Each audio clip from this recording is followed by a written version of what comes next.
بسم اللہ الرحمن الرحیم۔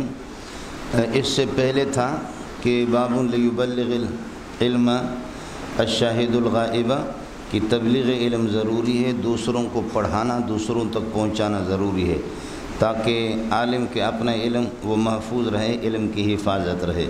اس کے بعد دوسرا باب یہ تھا کہ باب اسم من کذب علی النبی صلی اللہ علیہ وسلم، جو نبی پر جھوٹ بولتا ہے اس کی سنگینی اور اس کا گناہ کتنا بڑا وہ گناہ ہے۔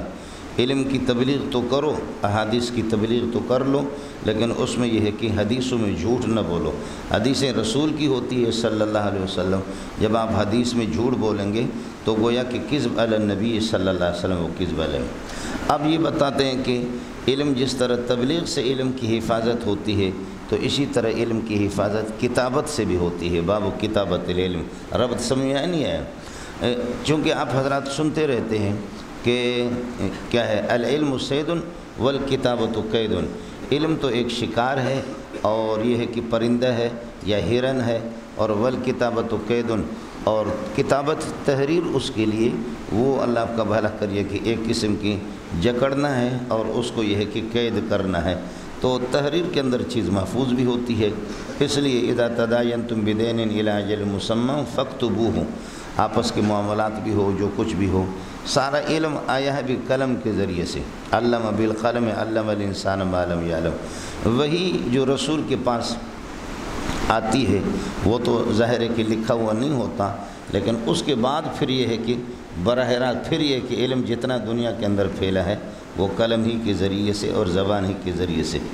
تو باب کتابت العلم، کتابت العلم، ابتدائی دور میں کتابت کی اجازت نہیں تھی، کچھ دنوں کے لیے کتابت سے منع بھی کیا گیا تھا تاکہ قرآن میں اور احادیث رسول میں آپس میں اختلاط اور خلط ملط نہ ہو جائے، لیکن اجازت ہے کتابت العلم، چاہے حدیثیں ہوں یا قرآن پاک۔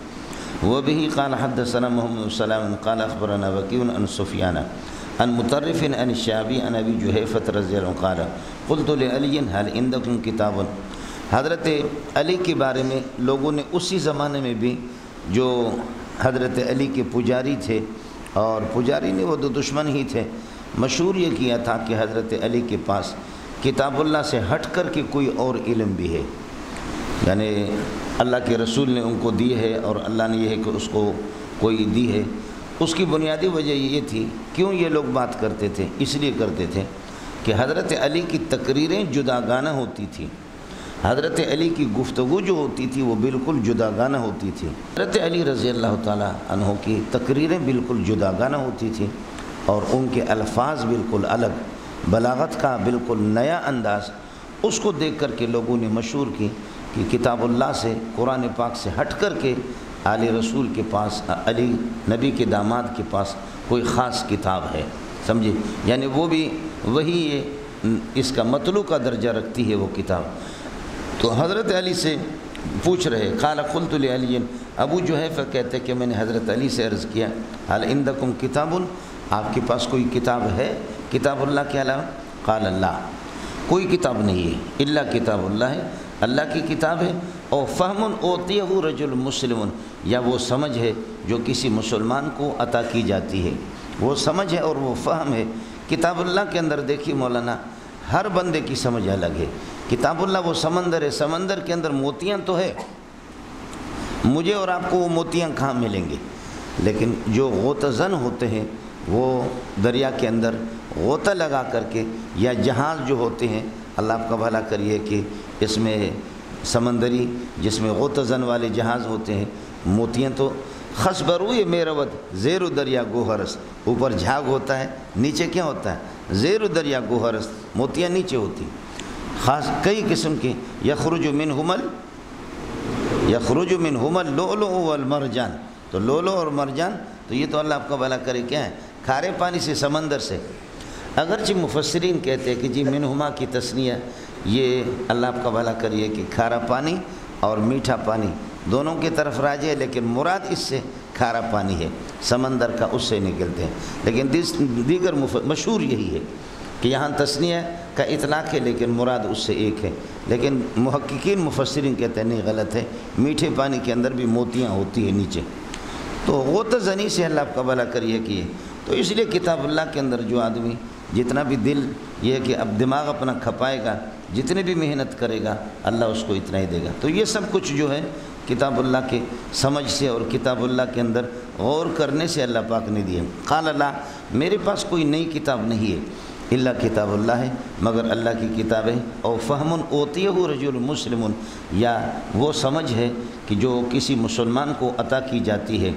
او ما فی ہذہ صحیفۃ، یا وہ علم ہے جو میرے اس اللہ کا والا کاپی کے اندر ہے، جو میرے اس صحیفے میں۔ قال ابو جحیفہ کہتا ہے اب یہاں سے کتابت ثابت ہوگی۔ اب دیکھیں نا، وہ جو صحیفہ چھوٹا سا تھا حضرت علی کے پاس، وہ مکتوب تھا، لکھا ہوا تھا، حضرت نے لکھ کر کے دیے۔ شکر ہے اس کی وضاحت ہو گئی۔ ایک یہ کہ انسان کی سمجھ جو اللہ اس کو عطا کر دے، اور یا یہ ہے کہ کتاب اللہ ہے یا سمجھ ہے، او ما فی ہذہ صحیفۃ، یا جو میرے اس کاپی کے اندر ہے، جو اس صحیفے میں۔ یہ آپ نے اپنے تلوار کے مقبض، تلوار کو جہاں سے پکڑتے ہیں نا، مقبض کہتے ہیں اس کو، تو تلوار کے اس مقبض کے ساتھ، جس کو مٹھ کہتے ہیں، تلوار کے مٹھ والی جگہ، تو اس جگہ پر اس نے اس کو لکھ کر کے اس کو لگایا تھا، لٹکایا تھا۔ او ما فی ہذہ صحیفۃ، یہ اس صحیفہ کے اندر ہے۔ قال ابو جحیفہ کہتے ہیں قلت، تو میں نے عرض کیا وما فی ہذہ صحیفۃ، حضرت اس صحیفہ کے اندر کیا ہے؟ قال العقل، فرمایا کہ دیت ہے، دیت کے حکام، عقل سے مراد دیت ہے۔ وہ فکاک الاسیر، اور قیدیوں کو چھڑانا اور اس کا طریقہ، یہ دو باتیں۔ ایک یہ ہے کہ دیت، ظاہر ہے کہ دیت مغلظہ کیا ہے، دیت خفیفہ کیا ہے، قتل عمد کا اس کا مسئلہ یہ ہے، شبہ عمد کیا ہے، قتل خطا کیا ہے، یہ ساری چیزیں اس میں ان کی دیتیں کیا ہے اور قصاص کا کیا طریقہ ہے۔ العقل، ایک یہ ہے کہ فرمایا کہ دیت، اور وہ فکاک الاسیر، اور دوسرا یہ کہ قیدیوں کو چھڑانا، اور تیسری بات ولا یقتل مسلم بکافر، اور کسی مسلمان کو کافر کے مقابلے میں قتل نہیں کیا جائے گا۔ یہ تین مضامین سے کچھ تفصیلات ہیں، تین قسم کے مضامین ہیں۔ میری اس کاپی کے اندر، اس صحیفے کے اندر یہی چیزیں ہیں، اور ظاہر ہے کہ وہ کاپی مکتوب تھی تو کتابت ثابت ہوگی۔ وہ مکتوب تھی جو حضرت علی رضی اللہ تعالیٰ عنہ کے پاس تھی، لہذا وہ ثابت ہوگی۔ اب یہ جو مسئلہ ہے عقل کا مسئلہ ہے، یعنی دیت کا، اس کی تفصیلات خود ترمذی میں مستقل ابواب آئیں گے، فکاک الاسیر کا بھی آئے گا۔ لا یقتل مسلم بکافر، کسی مسلمان کو کافر کے مقابلے میں قتل نہیں کیا جائے گا۔ یہ ائمہ ثلاثہ اس سالب کلیہ کے اسی طرح قائل ہیں، وہ اسی کو اسی طرح لیتے ہیں۔ مسلمان یہ کسی بھی کافر کے مقابلے میں مسلمان کو کافر نہیں کیا، قتل نہیں کیا جائے گا۔ مسلمان اگر کسی کافر کو قتل کر دے، ہمارے پاس چار قسم کے کافر ہیں، کافر ذمی ہے، کافر معاہد ہے، کافر مستامن ہے، اور کافر حربی ہے۔ کافر حربی چار قسم کے کافر ہو گئے۔ اور حنفیہ کو بھی اللہ جزائے خیر دے، حنفیہ بھی کہتے کہ یہ حدیث اسی طرح ہے، لیکن اس سے ذمی مخصوص ہے، یعنی قد خص منہ ذمی، ذمی اس سے مخصوص ہے۔ کافر، میں نے عرض کیا کہ چار قسم کے کافر، کافر حربی جو دارالحرب کے جو کفار ہے جن سے ہماری جنگ ہے، اور ایک یہ ہے کہ اللہ کا بھلا کرے کافر معاہد جن سے جنگ بندی کا معاہدہ ہو چکا ہے کہ بھئی 5 سال 10 سال آپ ہمیں نہیں چھیڑیں گے، ہم آپ کو نہیں چھیڑیں گے، جنگ بندی کا معاہدہ ہو چکا ہے، کافر معاہد۔ اور کافر مستامن جو آپ کے ملک کے اندر یہ ہے کہ ویزا لے کر کے آتا ہے، ریسٹ کرنے کے لیے آتے ہیں، سیاحت کرنے کے لیے آتے ہیں، جیسے کہ آپ کی مری ہے، کشمیر ہے، خیبر پختون کے بہت سے علاقے، اس کے لیے جو کافر آتے ہیں ویزا لیتے ہیں وہ مستامنین ہوتے ہیں، کافر مستامن۔ اور ایک کافر ذمی ہے جو آپ کے ملک کی نیشنلٹی اس کو حاصل ہے، جیسے کہ ہندو یہاں رہتے ہیں، سکھ ایک زمانے سے رہ رہے پاکستان بننے سے پہلے، اور ان کی شناختی کارڈ باقاعدہ اللہ کا بھلا کر یہاں کی ہے۔ تو اب حنفیہ کہتے ہیں کہ اس حدیث سے صرف کافر ذمی کی تخصیص ہو گئی، باقی تین میں ہم آپ کے ساتھ متفق ہیں۔ اور ائمہ ثلاثہ کہتے ہیں کہ نہیں، چاہے کافر حربی ہو، کافر مستامن ہو، اور کافر معاہد ہو، اور کافر ذمی ہو، چاروں میں سے کسی کو بھی مسلمان قتل کر دے، لا یقتل مسلم بکافر، مسلمان کو کافر کے مقابلے میں قتل نہیں کیا جائے گا، مسلمان اگر کسی کافر کو قتل کر دے۔ اور حنفیہ نے اس سے کافر ذمی کی تخصیص کر دی۔ آپ کو بات سمجھ میں آ گئی نہیں آگئی؟ حنفیہ کے لیے بھی، حنفیہ کے پاس بھی احادیث مرفوع نہیں ہے، البتہ آثار صحابہ اور موقوفات ہے۔ حضرت علی اور اللہ کا بھلا کریے کہ حضرت حضرت علی رضی اللہ تعالیٰ عنہ، حضرت عثمان رضی اللہ تعالیٰ عنہ، ان حضرات نے بہت سے ذمیوں کو لوگوں نے، مسلمانوں نے قتل کیا تو ان سے انہوں نے قصاص لیا ہے اور ان سے دیت لی ہے، سمجھے؟ ولا یقتل مسلم بکافر، تو اس وجہ سے کافر ذمی کی تخصیص اس سے ہو گئی۔ اور ایک مسئلہ اور بھی ہے، اس حدیث کا ایک مصداق اور بھی ہے، حنفیہ کہتے ہیں، بات ذرا سمجھ لینا۔ یہ دیکھ رہے ہیں آپ لوگ دلدہ گورا، یہ دونوں کافر ہیں، میرے دائیں ہاتھ بائیں ہاتھ کے پاس یہ دونوں کے دونوں کافر ہیں۔ دائیں ہاتھ والے اس کافر نے اس کافر کو قتل کیا حالت کفر میں، سمجھ رہی ہے کہ نہیں؟ اب اس کے بعد یہ ہے کہ کل یہ تو مردار مر گیا، چلا گیا، اس نے قتل کیا اس کو، یہ مسلمان ہو گیا، سمجھ رہی؟ حالت کفر میں اس کو قتل کیا تھا، مسلمان ہو گیا، اور اس مقتول کے ورثہ بھی مسلمان ہیں، مقتول جو کافر ہے اس کے ورثہ بھی مسلمان ہیں۔ یہ مسلمان اللہ آپ کا بھلا کریے کہ کیا ہے، یہ کہتے کہ اب چونکہ اس نے حالت کفر میں قتل کیا اب مسلمان ہو گیا، اس سے کیا ہے، اس سے قصاص نہیں لیا جائے گا۔ حنفیہ کہتے اس کا ایک مقصد یہ بھی ہے، کس کو سمجھ میں آ گیا؟ ایک خیال کر لیں، لا یقتل مسلم بکافر، مسلمان کو قتل نہیں کیا جائے۔ اب تو مسلمان ہو گیا بے اعتبار الآن کے، لیکن بے اعتبار ما کان کہ قد کان کافرا، جب کہ ہی نہ قتل الکافر ہے، جب کافر کو قتل کیا۔ امتحانی جگہ ہے، امتحانی جگہ ہے، امتحانی جگہ ہے، امتحانی جگہ ہے۔ قال قلت وما في هذه الصحيفة قال الأخل وفكاك الأسير ولا يقتل مسلم بكافر۔ حضرت یہ چیز تھی، صرف یہی کاپی تھی حضرت علی کے پاس، باقی علی کے پاس کوئی قرآن نہیں ہے۔ قرآن تواتر کے ساتھ ہے مولانا، اور آپ کو بتا چکا ہوں تواتر الطبقہ ہے، یاد ہے کہ نہیں ہے؟ ابتدا میں اس تواتر الطبقہ کے بعد قرآن میں گفتگو کرنا یہ ضلالت ہے۔ قال العقل وفكاك الاسير ولا يقتل مسلم بكافر، بہرحال یہ صحیفہ یہ لکھی ہوئی تھی، کتابت ثابت ہو گئی۔ وبه قال حدثنا ابو نعيم الفضل بن دقين قال حدثنا شيبان يحيى نبي سلمة نبي هريرة رضي الله عنه ان خزاعة قتلوا رجلا من بني ليس، خزاع والوں نے بنو لیس کے ایک شخص کو قتل کیا عام فتح مکہ، فتح مکہ کے سال میں۔ خزاع والوں نے بنو لیس کے ایک بندے کو قتل کیا بقتیل منہم، اپنے ایک قتیل کے، خزاع والوں کا ایک بندہ، ان کو قتلوہ بنو لیس والوں نے قتل کیا تھا، بقتیل منہم بقتیل کائن منہم، اپنے ایک مقتول کے مقابلے میں خزاع والوں نے قتل کیا بنو لیس کے ایک بندے کو۔ کیوں قتلوہ؟ اس لیے کہ بنو لیس والوں نے ان کے ایک بندے کو قتل کیا تھا۔ یہ ہوا تھا اللہ کا، اور زمانے جاہلیت میں یہ سب کچھ چلتا تھا سلسلہ۔ فأخبر بذلك، لیکن اب فتح مکہ ہو گیا تو اس کے بعد حضرت کو خبر مل گئی کہ پرانی ان کی دشمنی تھی، اور ان کے بنو لیس والوں نے خزاع والوں کے ایک بندے کو مارا تھا، درمیان میں یہ لڑائیاں ختم ہو گئی تھی۔ اب پھر یہ ہے کہ اللہ آپ کا بھلا کریے کہ کیا ہے، انہوں نے بنو لیس والوں نے پہلے مارا، اب خزاع والوں نے بدل لیا۔ فأخبر بذلك النبی صلی اللہ علیہ وسلم، اس کی خبر حضرت کو مل گئی۔ فرکب راحلتہ، آپ اپنے سواری پر سوار ہو گئے۔ فخطب، خطبہ دیا، فقال، فرمایا ان اللہ حبس عن مکہ القتل او قال الفیل، اللہ پاک نے مکے سے، اب چونکہ آپ مکے میں رہ رہے ہیں، اس مقتول کی دیت رسول پاک صلی اللہ علیہ وسلم نے خود دی، اس کی دیت دی۔ فرمایا خبردار اس کے بعد کوئی زمانے جاہلیت کی لڑائیاں یہ نہیں ہونی چاہیے۔ ان اللہ حبس عن مکہ القتل، اللہ نے مکے سے قتل کو روکا ہے۔ او قال الفیل، یا یہ ہے کہ فیل کو، یہ او شک کے لیے۔ قال محمد کا معنی امام بخاری کہتا ہے کہ وجعلوا علی الشک، اجعلوا هذا الحدیث یا هذا اللفظ محمولا علی الشک، اس کو شک پر، یعنی مجھے معلوم نہیں ہے کہ ابو نعیم نے، اللہ آپ کا بھلا کریے کہ کیا ہے، القتل کہا تھا او الفیل یا فیل کہا تھا۔ اجعلوا محمولا علی الشک، اس لفظ کو یہ کہ اللہ آپ کا بھلا کریے کہ شک پر محمول کرو۔ کذا قال ابو نعیم، اسی طریقہ پر ابو نعیم نے شک کے ساتھ کہا القتل او قال الفیل۔ وغیرہ، لیکن ابو نعیم کے علاوہ دیگر حضرات، وغیر ابی نعیم، ابو نعیم کے علاوہ دیگر حضرات یقول، وہ کہتے ہیں الفیل، یعنی بدون شک، شک کے بغیر صرف فیل۔ اب ان دونوں میں سے صحیح کون سا ہے؟ صحیح مولانا فیل ہے، سمجھ رہے ہیں؟ ان اللہ حبس ان مکہ القتل، اللہ نے مکے سے قتل کو روکا ہے، مانا ابرہہ کے لوگ قتل نہیں کر سکے، سمجھ رہے ہیں؟ ان مکہ القتل او الفیل، تو قتل کی نوبت تو نہیں آئی، قتل کس کو کریں گے؟ ابرہہ والے لوگ جب انہوں نے حملہ کیا، اس لیے کہ جو محافظین تھے اور جو قریش تھے، اس کے اللہ کا بھلا کرے، ان کے کعبۃ اللہ کی حفاظت، وہ تو سارے کے سارے انہوں نے کہا کہ اللہ کا گھر ہے، وہ پہاڑوں میں چلے گئے، تو قتل کی نوبت نہیں آئی، تو اس لیے اللہ کا بھلا کریے کہ فیل کا لفظ ہے کیا.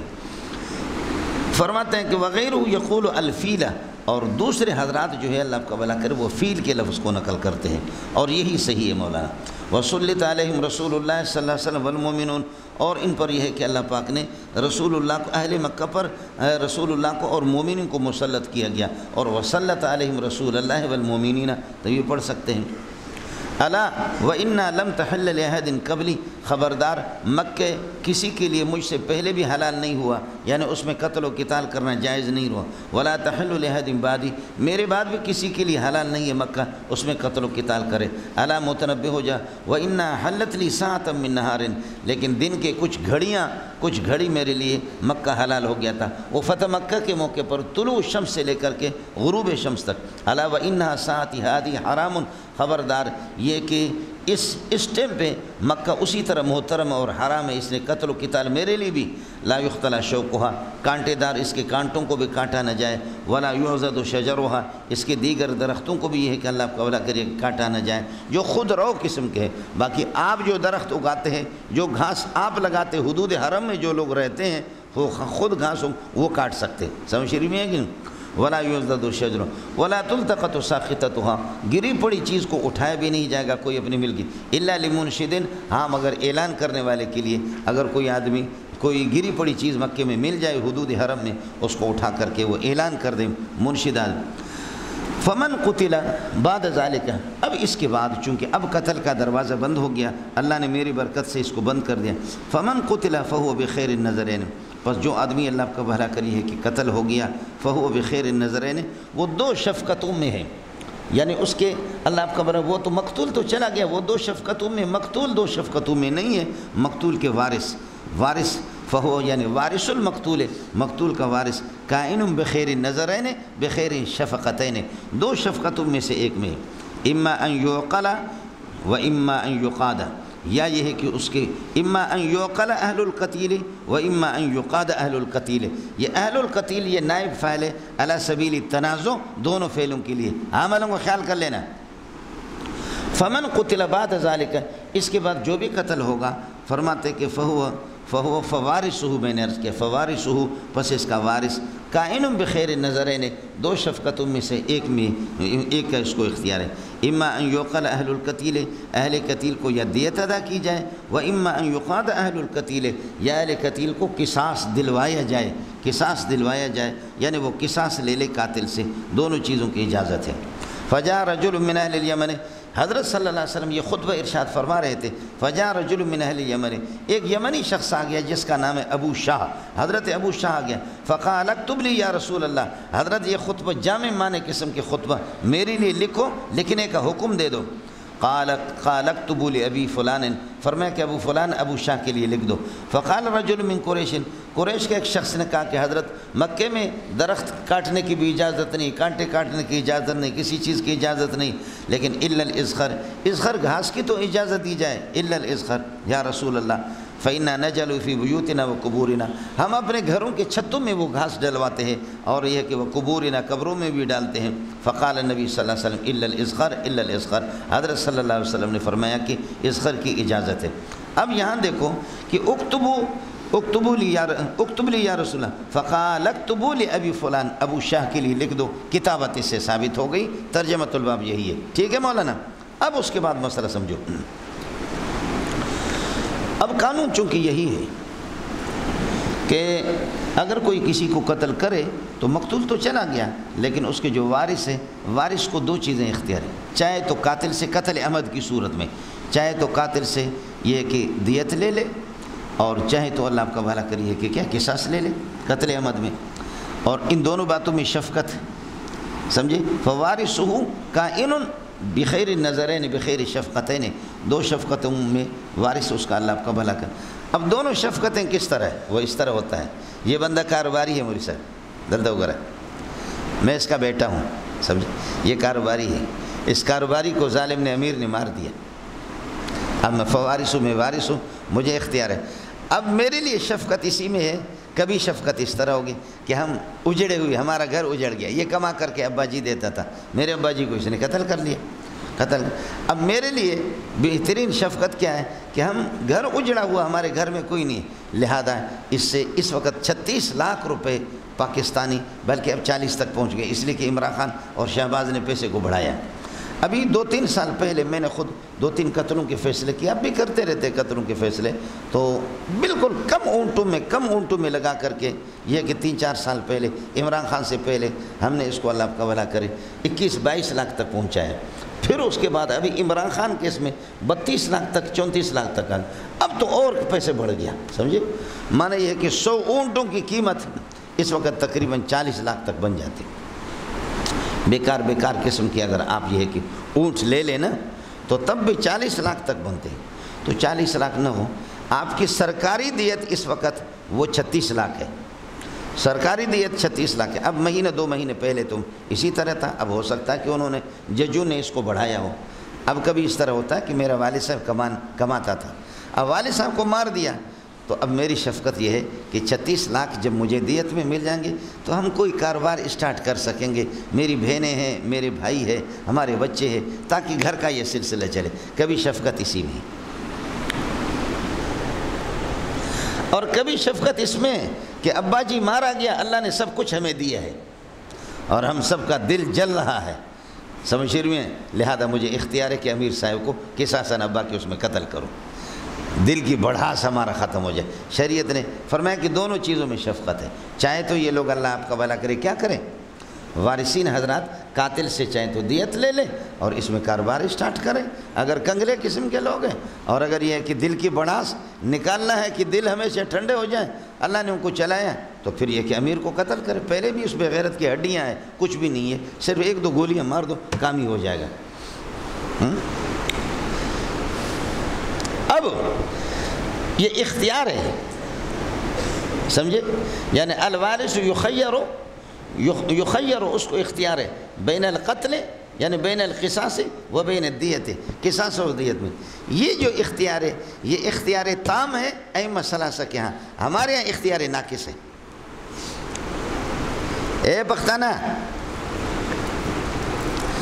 یہ جو اختیار ہے یہ اختیار ائمہ ثلاثہ کے ہاں کیا ہے؟ مانا وارث کو اختیار ہے، وارث منتخب کرے گا، فل پاور ہے، وہ چاہے تو دیت لے لے اور چاہے تو قاتل سے قصاص لے لے، فل پاور ہے، اس کو فل اختیار ہے، اختیار تام ہے، اختیار کامل ہے۔ ہمارے یہاں حنفیہ کے یہاں اختیار کامل نہیں، اختیار ناقص ہے۔ ائمہ ثلاثہ کے ہاں یہ اختیار تام ہے، وارث کو اختیار تام ہے، اختیار کامل ہے۔ حنفیہ کے یہاں اختیار ناقص ہے، حنفی کہتے ہیں اصل چیز کیا ہے؟ اصل قصاص ہے۔ قاتل کہتے ہیں کہ ہم دیت نہیں دیتا ہے، ہم کا دیت نہیں دیتا، ہم کا قصاص، تم ہم کا قتل کرے گا۔ آپ کہیں گے کہ کوئی ایسا قاتل ہوگا، کوئی ایسا قاتل ہوگا کہ جو اللہ کا بھلا کریے کہ جو اپنے آپ کو کیا کرے، قصاص کے لیے پیش کرے کہ مجھ سے قصاص لے لو میں دیت دینے کے لیے؟ جی ہاں، اس کا جواب یہ کہ جی ہاں، بہت ہے، ہزاروں لاکھوں قاتل ہے، ہم پیسہ نہیں دیتا، زندگی بھر ہم نے کمایا، اب 36 لاکھ میں بڈھا ہو گیا، 36 لاکھ کیوں میں دے دوں، لہذا میں تو ویسے مفت میں مروں گا، تو قصاص میں مجھے مارو تاکہ 36 لاکھ میرے بچے تو کم از کم یہ کہ کاروبار کرے، وہ تو بچ جائے۔ یہ بندے کون ہیں؟ یہ پٹھان اور بلوچ، بولو یہ بندے کون ہیں؟ یہ پٹھان اور بلوچ۔ ہمارے حضرت فرما رہے مولانا عبدالحق دامت برکاتہ اللہ علیہ، بخاری حفظ کر کے جس کو میں نے سنا ہے وہ یہی ہے، حضرت فرما رہے تھے کہ حدود حرم میں پہلے یہ ہوتا تھا کہ مسجد عائشہ ہے، ہماری والدہ کی جو مسجد ہے مکے میں، تو اس سے آگے ایک میدان ہے، اگر یہ جلاد جب قصاص لیتے تھے کسی سے، سعودی میں قصاص کا بھی، تو پھر یہ کہ اس کی آنکھیں باندھ کر کے میدان پہ کھڑے کرتے اور لوگ جمع ہوتے تھے، پھر یہ جلاد جو ہے نا اس کی گردن اڑاتا تھا۔ تو اس موقع پر اللہ آپ کا بھلا کریے ہے کہ کیا ہے، اس موقع پر قصاص تھا ایک بندے کی آنکھیں، تو حضرت جی فرماتے کہ ہم بھی گئے مولانا عبدالحق، تو فرماتے کہ قصاص کی باری تھی، آخر جو مقتول کے ورثاء تھے انہوں نے وہاں کہا کہ چلو ہم قصاص نہیں لیتے، اس سے دیت لے لو، قاضی سے کہا، قاضی جلاد تیار ہو گیا، تلوار اب اس کی گردن اڑا رہا، کہا کہ اس سے دیت، بس دیت، ہم اس کی جان بخشی کرتے ہیں کہ کم از کم بچ جائے۔ وہ عرب تھا کوئی، سمجھے، پٹھانوں کی طرح، بلوچوں کی طرح، اس سے کہا کہ بابا چلو اب تو دیت دے گا؟ اس نے کہا میں دیت نہیں دیتا۔ آنکھیں اس کی بندھی ہوئی ہے. اس نے کہا کہ میں دیت نہیں دیتا، بالکل نہیں دیتا دیت، بس گردن میری اڑا دو. تو کہتے قاضی نے اعلان کیا کہ یہ کنگلا ہے یا بخیل ہے یا چیٹر ہے، بہرحال یہ دیت نہیں دیتا، یہ اپنے آپ کو قصاص کے لیے پیش کرتا ہے کوئی خدا کا بندہ جو اس کے لیے دیت دے دے. تو ایک بندہ وہاں کھڑا ہو گیا، اس نے کہا کہ آ جاؤ کتنی دیت بنتی، اس نے چیک کاٹ کر کے دے دی. بس نعرے تکبیر ہو گئے، اس کی جان بچ گئی. حضرت جی فرماتے ہیں کہ وہ بندہ کون تھا کہ جس نے اس طرح وہ چیک کاٹ کر کے بر وقت دے دیا کہ چلو یہ. حضرت جی فرماتے ہیں کہ ایک دن میں اور میرا بیٹا ہم اپنی گاڑی میں جا رہے تھے، تو ہم نے جا کر کے ہمارے سامنے اسپیشل نئی گاڑی تھی، ہم نے اس کو ٹکر مارا. قصور میرے بیٹے کا تھا. مولانا عبداللہ کدھر یہ منگو پیر میں. تو حضرت فرماتے کہ قصور تو میرے بیٹے کا تھا، ہم نے ڈز مارا اس کی گاڑی کو. اس کی گاڑی نہیں تھی، ہماری بلوچ کی پرانی سی گاڑی، اور ڈز مارا. وہ بھی رک گئے، ہم بھی رک گئے. تو کہتے کہ وہ رک کر کے، حالانکہ قصور تو پیچھے والے کا ہوتا ہے، انہوں نے مارا. کہتے کہ وہ رک گیا، ہم بھی رک گئے. تو ہم کام پر ہے کہ کیا ہوگا ہمارا، قصور بھی ہمارا ہے، ہماری تو پرانی سی گاڑی، اس گاڑی کو کر دی، کام پر ہے. وہ آ گیا، کہنے لگے میری داڑھی بھی پکڑی، میرا بھی بوسہ لیا، میرے بیٹے کی بھی داڑھی پکڑی، بوسہ لیا. کہا معاف کر دینا، قصور ہمارا ہے. اور پھر کہتے کہ 1000-2000 ریال ہمیں دی. کہا کہ آپ اپنی گاڑی کو بنوا لینا، اللہ کے لیے معاف کر دینا. حضرت جی فرماتے مولانا عبدالحق صاحب کہ میرے پاؤں کے نیچے سے زمین نکل گئی کہ 100% ہمارا قصور تھا، 100% قصور ہمارا تھا. لیکن اس نے ہم سے معافی مانگی. ایسا حسین چہرہ. ارے بابا یہ کون ہے، یہ جبریل ہے یا میکائیل علیہ السلام ہے، یہ کون ہے؟ فرمایا پتہ چل گیا کہ یہ پچھلے ہفتے میں جس نے اس بندے کو جو قتل کر رہے تھے اس کی دیت کا جس نے اعلان کیا وہ یہی تھا، وہ یہی بندہ تھا یہ اپنی گاڑی میں. اللہ کے بندے اب تک بھی دنیا میں ہیں. سمجھ کہتے اسی وقت اس نے چیک کاٹ کر کے ہی دے دی. تو میں نے عرض کیا کہ حنفی ہے وہ اختیار تام نہیں دیتے، اختیار کامل کے مالک اور فل پاور نہیں دیتے. کس کو؟ وارث مقتول کو. سمجھے؟ اختیار ناقص ہے. اگر یہ کہ ڈیٹ پٹھان ہے اور بلوچ ہے وہ تو اسی پر جائے گا. ہم پیسہ نہیں دیتا، تم ہمارا گردن اڑاتا، ہم پیسہ نہیں دیتا. پٹھان پیسہ کہاں دے گا؟ پشین چھوڑ کر کے ادھر آیا، پیسے بانٹنے کے لیے آیا کیا؟ سمجھے؟ وہ پشین پورا چھوڑ کر کے آیا، پیسے بانٹنے کے لیے تھوڑے آیا. مولانا اکتبوا لفلان، یہ ترجمہ دن. وبه قال حدثنا علي بن عبد الله قال حدثنا سفيان قال حدثنا من قال اخبرني ابن منبه. مولانا وهب بن منبه اور دوسرا بھائی اس کے حمام بن منبه. حمام بن منبه ابو ہریرہ کے شاگرد ہے، اور صحیفہ حمام بن منبه وہ آپ کو مل جائے گا. سمجھ شریف میں ہے کہ نہیں ہے؟ وہ چھپی ہوئی ہے. ہمارے بھائی مفتی احتشام الحق آسیہ آبادی رحمۃ اللہ علیہ جس کو شہید کیا آپ کے خلائی مخلوق نے. سمجھ شریف میں ہے کہ نہیں ہے؟ یہ علماء کا یہی حال ہوتا ہے. اللہ اللہ اللہ، بڑا پیارا انسان تھا. یہ احسن الفتاوی کے مرتب وہی ہے، مفتی رشید احمد رحمۃ اللہ علیہ کے خاص شاگرد. تو حضرت جی کی تحقیق ہے صحیف حمام بن منبه پر، وہ ان کے مکتبہ اس سے آسیہ آباد سے ان کے کتب خانے سے وہ کتاب چھپی ہے. حمام بن منبه یہ مشہور ہے، ابو ہریرہ کے شاگرد ہے، یہ مشہور محدث. اس کا بھائی وہب بن منبه یہ ذرا کمزور ہے، اس لیے آگے اللہ آپ کا بھلا کریے ہے کہ اس کی مطابعت نقل کریں گے امام بخاری رحمۃ اللہ علیہ. بس بات ختم ہو گئی. قال اخبرني وابن منبه اخی، قال سے اپنے بھائی سے نقل کر رہا، وہب بن منبه اپنے بھائی حمام بن منبه سے نقل کر رہا.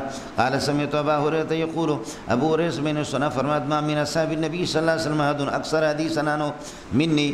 نبی کے صحابہ میں کوئی بھی ایسا نہیں ہے جو زیادہ حدیثیں نقل کرتے ہوں انہو نبی سے، منی میرے مقابلے میں، مجھ سے زیادہ نبی سے حدیثیں نقل کرنے والا زیادہ کوئی بھی نہیں. الا ما کان من عبداللہ ابن عمر، ہاں یہ ہے کہ حضرت عبداللہ ابن عمر کا مسئلہ ہے. الا ما کان، مگر وہ حدیثیں کہ جو عبداللہ ابن عمر کا سلسلہ ہے کہ حضرت عبداللہ ابن عمر فَإِنَّهُ كَانَ يَكْتُبُ، کتابت ثابت ہوگی. حضرت عبداللہ ابن عمر وہ لکھا کرتے تھے نبی کی حدیثیں، وَلَا أَكْتُبُ، میں نہیں لکھا کرتا، کتابت ثابت ہوگی. سمجھ رہی میں ہے کہ نہیں؟ اب یہ کہ جی عبداللہ ابن عمر کی پھر روایتیں کہاں گئیں؟ عبداللہ ابن عمر کی روایتیں اس وقت ہمارے جو کتابوں میں جو موجود ہے وہ 700 سے کچھ زائد ہے. بعض لوگوں نے 900 تک ان کو پہنچا دیا ہے، 700 سے کچھ زائد. اور ابو ہریرہ کی 5374 روایتیں آپ نے پڑھا ہے، پڑھا نہیں پڑھا؟ ابو ہریرہ کی تو روایتیں تو وہ فرماتے ہیں کہ میرے مقابلے میں کسی صحابی نے نبی سے زیادہ حدیثیں نقل نہیں کی، ہاں عبداللہ ابن عمر، اس لیے کہ عبداللہ ابن عمر فإنه كان يكتب، وہ لکھا کرتا تھا، ولا اکتب، میں نہیں لکھتا تھا۔ تو پھر یہ روایتیں کہاں گئی؟ تو وہی ہے مولانا، لکھا تو تھا لیکن یہ کہ ضائع ہو گئی۔ اب جو موجود جو روایتیں ہیں وہ یہی میں نے عرض کیا کہ 700۔ بہرحال فإنه كان يكتب، اس سے کتابت ثابت ہو گئی، ولا اکتب۔ تابعہ معمر عن حمام، حضرت معمر نے انہوں نے متابعت نقل کی ہے کس کے؟ وہب بن منبہ کے۔ تابعہ معمر عن حمام، وہ بھی اس معمر بھی نقل کر رہا حمام سے، ان کے بڑے بھائی سے۔ تابعہ معمر عن حمام عن ابی ہریرہ رضی اللہ تعالیٰ عنہ وبه قال حدثنا ابن سلیمان قال حدثنا ابن وهب قال اخبرني يونس عن ابن شهاب عن عبید اللہ بن عبد اللہ عن ابن عباس رضی اللہ عنہ قال لما اشتد بالنبي صلی اللہ علیہ وسلم وجعه، نبی پاک صلی اللہ علیہ وسلم کی تکلیف جب بڑھ گئی آخری دنوں میں، قال اتونی بکتاب، کوئی کاپی لے کر کے آؤ میرے پاس، یہ کہ کوئی کاغذ لے کر کے آ جاؤ، اکتب لکم، میں تمہارے لیے، اکتب لکم کتابا، میں تمہارے لیے کچھ لکھنا چاہ رہا ہوں کہ تمہارے لکھ دوں، لئلا تضلوا بعدہ، تاکہ یہ کہ اس لکھنے کے بعد، اس کتاب کے بعد یہ کہ تم گمراہ نہ ہو جاؤ۔ فقال عمر، حضرت عمر حضرت عمر نے فرمایا ان النبی صلی اللہ علیہ وسلم غلبہ الوجع، نبی پاک صلی اللہ علیہ وسلم کی تکلیف آپ پر یہ کہ تکلیف آپ پر غالب آ گئی، تکلیف بڑھ گئی ہے، اور وعندنا کتاب اللہ ہے، ہمارے پاس کتاب اللہ موجود ہے، حسبنا، کتاب اللہ ہمیں کافی ہے۔ فاختلفوا، پس آپس میں سامعین کا اختلاف ہو گیا، وکثر اللغط، شور شغب زیادہ ہو گیا۔ قال رسول پاک صلی اللہ علیہ وسلم نے فرمایا قوموا عنی، میرے پاس سے اٹھو، شور نہ کرو، مریض کو شور شغب سے تکلیف ہوتی ہے۔ ولا ينبغي عندي التنازع، میرے پاس تنازع کسی طرح روا نہیں ہے، جائز نہیں ہے۔ فخرج ابن عباس، ابن عباس نکلا، یقول، فرما رہے تھے جب گھر سے نکلا فرمانے لگے ان الرزیۃ کل الرزیۃ، مصیبت بر مصیبت، مصیبت ہر طرح کی مصیبت، یعنی مصیبت بر مصیبت، مصیبت بر مصیبت وہ ہے کہ ما حال بین رسول اللہ و بین کتابی، آپ کے درمیان میں اور آپ کی تحریر کے درمیان میں جو مصیبت حائل ہو گئی، لوگوں نے نبی کو منع کر دیا لیکن اسے یہ سب سے بڑی مصیبت ہے، یہ کیوں ہوا؟ اب مسئلہ ہے، یہ مسئلہ انشاءاللہ بخاری ثانی میں آئے گا، میں اس پر گفتگو وہاں کر دوں گا، وہاں الفاظ کچھ زیادہ ہے۔ حجرہ، کیا رسول پاک صلی اللہ علیہ وسلم یہ ہے کہ کیا ہے آپ رنجیدہ خاطر ہے؟ حجرہ کا ترجمہ بعض لوگ کرتے ہیں ہذیان، اور اللہ آپ کا بھلا کرے بکتا ہے، وہ ترجمہ میں نہیں کر رہا ہوں، انشاءاللہ وہاں ہم پہنچیں گے۔ کیا آپ صلی اللہ علیہ وسلم یہ ہے کہ رنجیدہ خاطر ہو گئے؟ رنجیدہ خاطری میں یہ باتیں کرتا ہے، کیا کرتا ہے؟ وہ الفاظ وہاں پر آ جائیں گے، انشاءاللہ بات ہوگی۔ یہاں صرف اتنی سی بات ہے کہ شیعہ حضرات نے یہ مشہور کیا کہ رسول پاک صلی اللہ علیہ وسلم جو آخر میں کاپی وہ منگوا رہے تھے، وہ حضرت علی کی خلافت لکھنا چاہ رہے تھے، حضرت علی کے لیے خلافت، اور عمر نے یہ کہا کہ عمر نے اس میں رکاوٹ بن گیا، اور عمر نے فقال عمر ان نبی صلی اللہ علیہ وسلم قد غلبہ الوجع، حضرت پر یہ کہ تکلیف غالب آ گئی ہے، بیماری، اور وعندنا کتاب اللہ، ہمارے پاس کتاب اللہ، حسبنا کتاب اللہ، کتاب اللہ ہمیں کافی ہے، لہذا حضرت کو لکھنے کی زحمت نہ دو، نبی کو تکلیف نہ دو۔ اب یہ کہتے ہیں کہ امت کو اس عظیم تحریر سے، اور عظیم تحریر کیا تھی، کس بارے میں تھی؟ رسول پاک صلی اللہ علیہ وسلم حضرت علی کی خلافت لکھوانا چاہ رہے تھے، لہذا عمر اس وقت سے علی کا دشمن ہے اور شیعوں کا دشمن ہے، سمجھتا ہے؟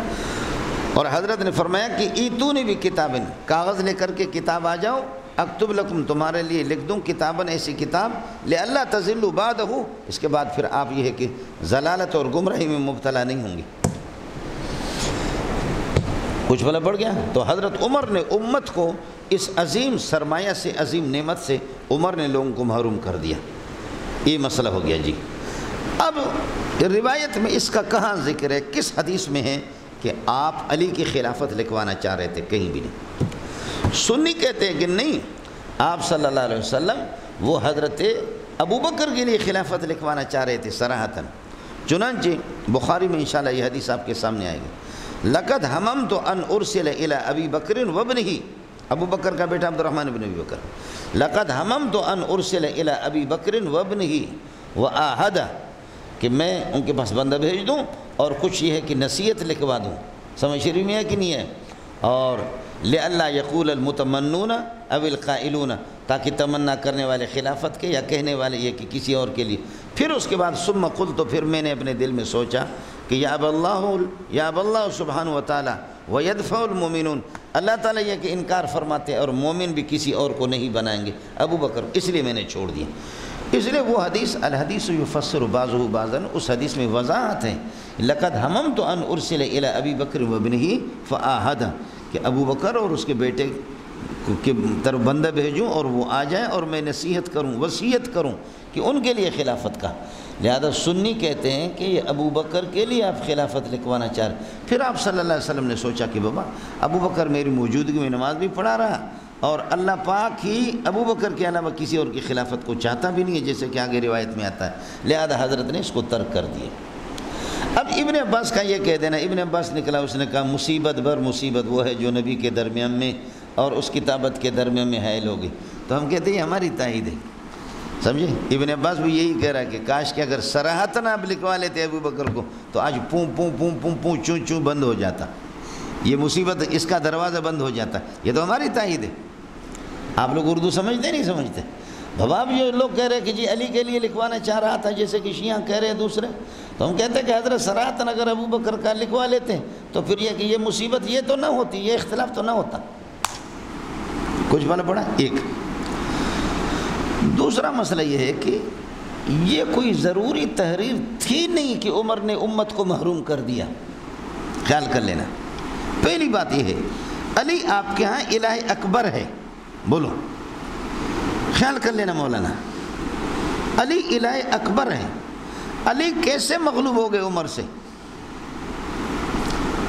الہ ہے تو پھر مغلوب نہ ہو۔ اور پھر مسند احمد کی روایت یہ ہے کہ صراحتاً حضرت علی کو کہا کاپی لے کر کے آ جاؤ، تو علی نے کیوں مخالفت کی؟ علی ڈرپوک تھے؟ علی کو ڈرپوک کہتے تو تم تو ہو جہنمی اور تو ہو مرتد اور بے ایمان، تو علی شیر خدا کیسے ڈرے؟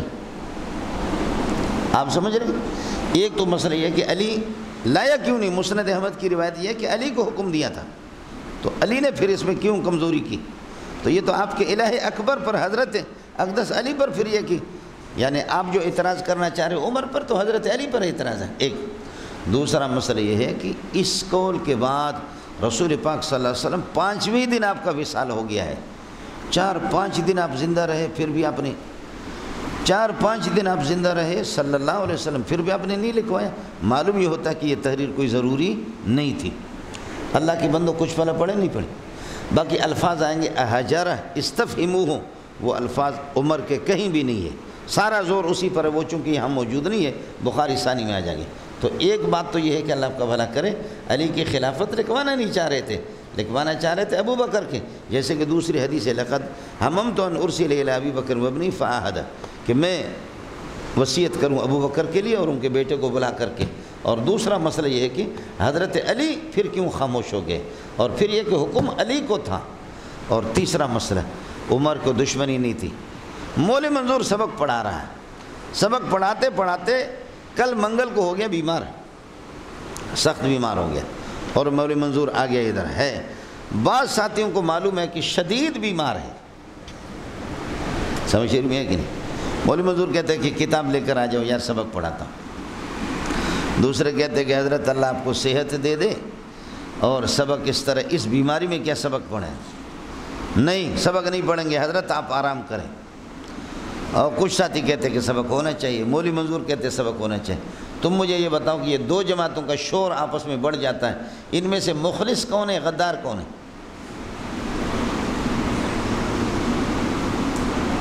دونوں مخلص ہیں، دونوں مخلص ہیں۔ ایک طبقہ ظاہری الفاظ کو دیکھ رہے ہیں، وہ کہہ رہے کہ استاد کی چاہت ہے کہ سبق پڑھائے، استاد کو سبق پڑھانے کا جنون ہے، لیکن دوسرا گروپ اس سے بڑھ کر کے استاد کے ہمدرد ہے، وہ کہہ رہے کہ استاد بیمار ہے بابا، اللہ صحت دے دے گا پڑھائے گا، اس بیماری میں کیوں اس کو یہ کہ اللہ مشقت میں آپ لوگ ڈال رہے ہیں۔ تو اس میں اگر دونوں فریقوں کی آوازیں آپس میں ٹکراتی ہے، بڑھ جاتی ہے، تو ان میں سے وفادار کون ہے، غدار کون ہے؟ کوئی بھی نہیں۔ یہاں اگر صحابہ کی آواز بڑھ بھی گئے تو کوئی مسئلہ نہیں۔ کس کو سمجھ میں آ گیا؟ باقی حضرت عمر نے کہا کہ حجر استفہموا، یہ وہاں پر الفاظ آئیں گے انشاءاللہ میں آپ سے عرض کروں گا۔ بہرحال یہاں پر ترجمۃ الباب سے مطابقت ایتونی بکتاب اکتب لکم کتابا لا تضلوا بعدہ، سمجھے؟ اور پھر حضرت عمر کی محبت یہاں اس طرح تھی، جیسے صلح حدیبیہ کے موقع پر ھذا ما قاضى علیہ محمد الرسول اللہ، انہوں نے کہا ہم تو آپ کو رسول اللہ نہیں مانتے، محمد بن عبداللہ، تو حضرت نے حضرت علی کو فرمایا کہ علی مٹا دو رسول اللہ کو، لفظ رسول اللہ کو مٹا دو۔ علی نے کہا کہ نہیں، فإنی لا امحوک یا رسول اللہ، میں آپ کو نہیں مٹا سکتا، رسول اللہ کے لفظ کو مٹا نہیں سکتا۔ تو علی نے تو حکم کی مخالفت کر دی۔ تو آپ اس کو مخالفت نہیں کہیں گے، آپ کہیں گے کہ محبت میں مجھ سے نہیں ہو سکتا کہ میں لفظ رسول اللہ کو مٹا دوں۔ حضرت عمر نے اگر یہاں یہی کہا کہ اور کوئی کتاب اللہ ہے ہمارے پاس، آپ سمجھ رہے نہیں سمجھ رہے، تو کوئی ضروری تحریر ہوتی تو حضرت صلی اللہ علیہ وسلم خود بھی لکھوا لیتے۔ مسئلہ یہ ہے، صرف محبت میں حضرت نے یہ فرمایا۔ چلیے گا مولانا، یہ ختم ہو گیا۔